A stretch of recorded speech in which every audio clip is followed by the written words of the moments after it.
High, আমি Priyanka cooking passion চ্যানেলে আপনাদের সবাইকে স্বাগত।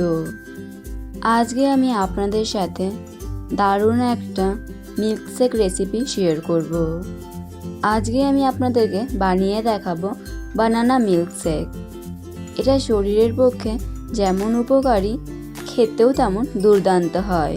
তাহলে চলুন শুরু করা যাক। সবার প্রথমে এখানে আমি একটা বাটি নিয়েছি। এবার আমি বাটির মধ্যে দিয়ে দেবো কিছু ড্রাই ফ্রুটস।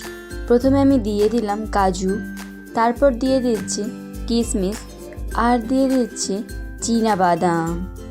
আপনারাও এখানে নিজেদের পছন্দ অনুযায়ী যে কোনো ড্রাই ফ্রুটস দিতে পারেন। আপনাদের কাছে যতগুলো ড্রাই ফ্রুটস থাকবে প্রায় সব ড্রাই ফ্রুটসগুলো দিয়ে দিলেই বেশি ভালো হবে। এবার আমি এর মধ্যে দিয়ে দিলাম কয়েকটা খেজুর। এবার আমি খেজুরগুলো থেকে খেজুরের বীজটাকে আলাদা করে নেব। প্রথমে আমি খেজুরগুলো থেকে এইভাবে খেজুরের বীজগুলোকে আলাদা করে দেব। সবগুলো খেজুর থেকে আমি খেজুরের বীজগুলোকে আলাদা করে দেব। আমি এখানে আমার কাছে যতগুলো ড্রাই ফ্রুটস ছিল আমি সবগুলোই দিয়ে দিয়েছি। আপনাদের কাছে যদি আরও ড্রাই ফ্রুটস থাকে সেক্ষেত্রে আপনারা দিয়ে দেবেন। এবার আমি এর মধ্যে দিয়ে দিচ্ছি জল। এবার আমি জল দিয়ে সমস্ত ড্রাই ফ্রুটসগুলোকে প্রায় আধ ঘন্টার জন্য ভালোভাবে ভিজিয়ে নেব। এবার আমি এখানে একটা মিক্সির জার নিয়েছি। ড্রাই ফ্রুটসগুলো থেকে আমি জলটাকে ফেলে দিয়েছি। এবার আমি ড্রাই ফ্রুটসগুলোকে মিক্সির জারের মধ্যে দিয়ে দিলাম।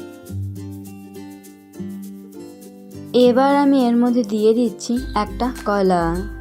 যেহেতু এটা বানানা মিল্কশেক সেই জন্যই আমি এখানে কলাটাকে ব্যবহার করছি। আমি এখানে একটা কলাকে এইভাবে ছোট ছোট টুকরো করে কেটে নিয়ে মিক্সির জারের মধ্যে দিয়ে দিচ্ছি।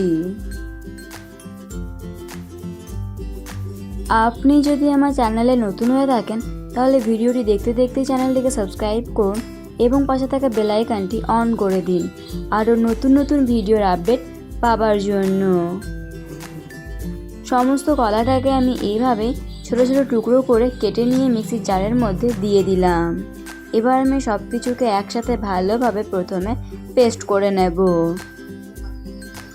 সব কিছুকে আমি একসাথে ভালোভাবে পেস্ট করে নিয়েছি।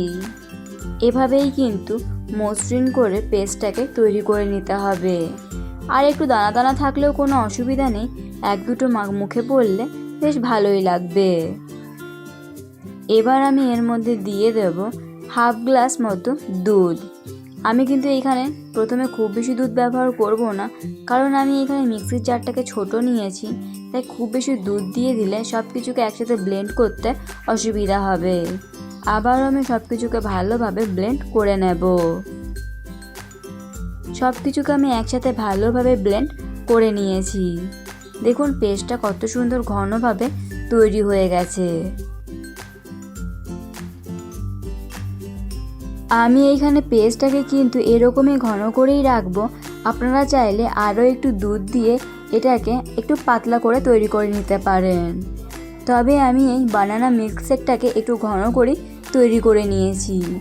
এবার আমি এখানে একটা গ্লাসের মধ্যে মিল্কশেকটাকে সার্ভ করে দিলাম।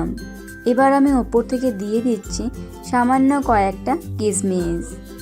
আপনারা চাইলে যে কোনো ড্রাই ফ্রুটস দিয়ে গার্নিশ করতে পারেন, আবার নাও দিতে পারেন। তবে দেখতে ভালো লাগার জন্য আমি এখানে সামান্য একটু কিশমিশ চারিপাশে ছড়িয়ে দিলাম। ব্যাস, খুব সহজেই তৈরি হয়ে গেল বানানা মিল্কশেক। আপনারা দেখেই বুঝতে পারলেন এই রেসিপিটি বানানো কতটা সহজ। এই রেসিপিটি আপনাদের কেমন লাগলো অবশ্যই কমেন্ট করে জানাবেন। ভালো লেগে থাকলে লাইক এবং শেয়ার করবেন। আজ এই পর্যন্তই।